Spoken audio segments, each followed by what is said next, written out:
Les antiféministes prétendent souvent que les féministes seraient plus moches que les autres. Pourtant, certaines antiféministes prouvent le contraire.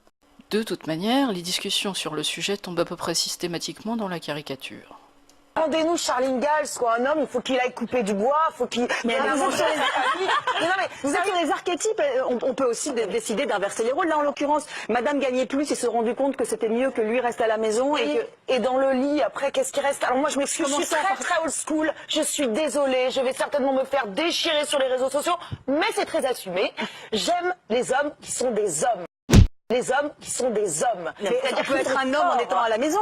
J'ai pas envie que mon mec passe la journée à passer le balai, à changer des couches. J'ai envie que ce soit un homme, qu'il aille couper du bois ou qu'il aille gagner sa vie, qu'il rentre à la maison, que je lui fasse à manger et que je m'occupe de lui. Je veux être une femme soumise. Ah oui, ça me plaît. Ah oui, c'est très assumé. Qu'est-ce qu'elle raconte? Je veux être une femme soumise. Elle parle de ça? Il y a comme une contradiction. Quand on est soumis, on ne veut pas, on obéit comme à son patron. Je suppose qu'elle a voulu dire qu'elle aime être une femme d'intérieur. Personne ne l'en empêche.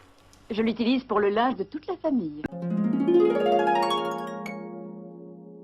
C'est humain d'avoir tendance à idéaliser le passé, mais jusqu'à une époque récente, les femmes devaient demander l'autorisation de leur mari pour à peu près tout.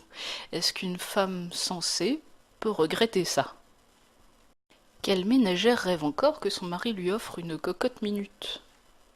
Je peux comprendre que certaines femmes apprécient la vie de mère au foyer, d'autant plus que le monde du travail n'est pas forcément très épanouissant. Mais c'est une émancipation considérable de disposer de ses propres ressources financières. Pour le reste, je veux un homme qui soit un homme, alors. J'avoue que le transgenre n'est pas du tout ma tasse de thé non plus.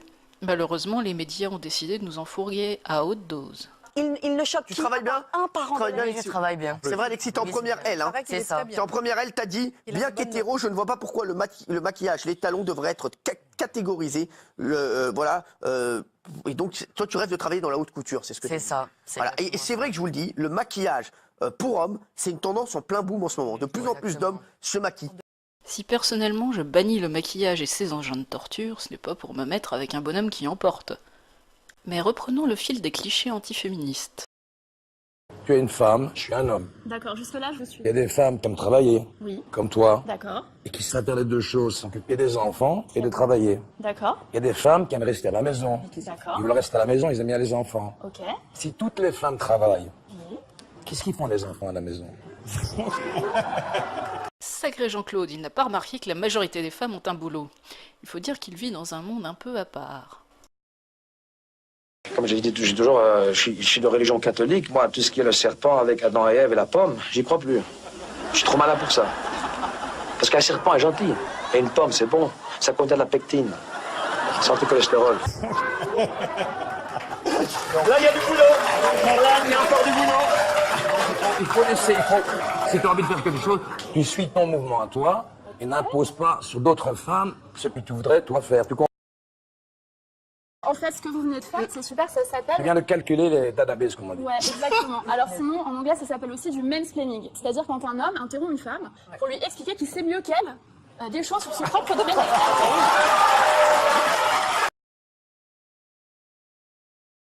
Bien sûr, tout ce qui se présente comme féministe n'est pas forcément exemplaire. Je n'apprécie pas plus Madame Schiappa que le reste du gouvernement, mais certaines caricatures d'elle sont d'un goût douteux. Évidemment, on peut déplorer qu'elle soit dans un ministère et auteure d'ouvrages pornographiques, ou encore qu'elle aille dans un quartier à risque pour prouver qu'une femme peut s'y rendre sans problème. Il y a bien sûr quelques exemples de féministes ou pseudo-féministes allumées, comme celles qui se badigeonnent avec leur sang menstruel, ou bien cette Russe qui asperge d'eau de javel l'entrejambe des garçons pour leur apprendre à serrer les cuisses. Mais le fin du fin, c'est celle qui combine les combats.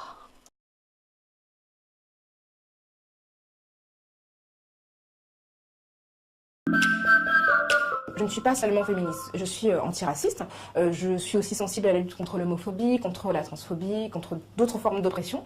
Et je pense qu'en fait, on ne peut pas se contenter de lutter uniquement contre une seule oppression. On doit se tenir compte du fait que toutes les oppressions en fait coexistent et produisent des effets différents. C'est ce que ça veut dire aujourd'hui d'être une femme, par exemple maghrébine et homosexuelle. Quelle époque formidable, on peut être féministe et voilée, tout comme on peut être à la fois garçon et fille.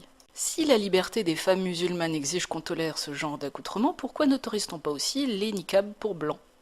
Oui, je confesse que les féministes intersectionnelles ne sont pas vraiment mes copines. D'un autre côté, il y a une réaction que je trouve tout à fait affligeante et dont une grande figure professe que les bonnes femmes sont responsables de tous les maux de la société.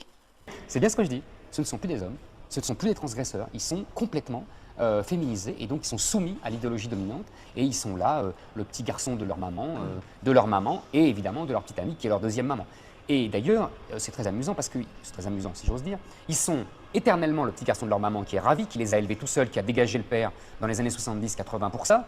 Et en plus, ils sont la copine de leur petite copine, avec qui ils font les courses, avec qui ils partagent les crèmes de beauté, avec qui à qui ils montrent leur épilation, etc. Ce ne sont plus les hommes de leur petite amie, ce sont les copines de leurs petites amies. Les femmes seraient donc foncièrement nuisibles et castratrices pour les hommes, et paradoxalement, elles n'ont aucun pouvoir. Non mais écoutez-moi, il y a une concomitance. Alors après moi, j'estime que c'est lié. On peut dire que c'est un hasard. Il n'empêche que vous aurez remarqué que aujourd'hui, depuis 20 ans, il y a une montée de la présence féminine dans la vie politique, dans les classes politiques, encore plus d'ailleurs dans les pays du Nord, vous avez remarqué, et puis ça descend petit à petit vers les pays du Sud. Or, parallèlement, concomitamment, le pouvoir s'évapore du politique. Mais c'est aussi la progression de la société, tout simplement. Je vous dis, le pouvoir s'évapore dès qu'elles arrivent... Attention, il y a des exceptions, hein, comprenez bien ce que je dis. C'est bien commode de mettre sur le dos des femmes ce qui est l'effet du mondialisme et de l'hégémonie américaine. La France s'est enfermée dans un système politique où les orientations ne sont plus prises au niveau national. Il est même question d'établir un gouvernement mondial dont la capitale serait Jérusalem selon les vœux d'un ancien ministre de France qui a probablement un intérêt particulier pour cet endroit. Autant dire que le droit de vote a été confisqué à tous depuis qu'il a été accordé aux femmes. Dans tous les cas, en ce qui me concerne, je resterai féministe tant que M. Zemmour vendra des livres.